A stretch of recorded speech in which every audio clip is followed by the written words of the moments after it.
så ja, min søskende er dernede, og min familie. Og jeg elsker min familie, men i dag kunne jeg bare ikke lige holde ud at være der mere, så jeg flytter ned til ned på et hotel i Vildbjerg, og det lyder som en kedelig by. Ja.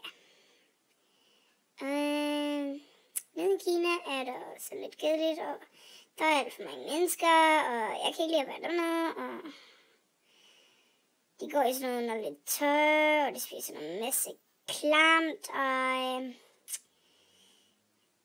så jeg kan ikke lide at være i Kina. Det er alt for klamt, altså.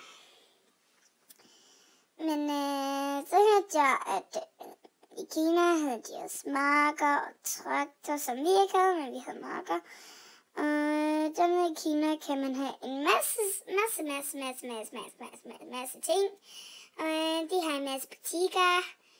Og der er mange gange lidt koldt, men der er også meget sol.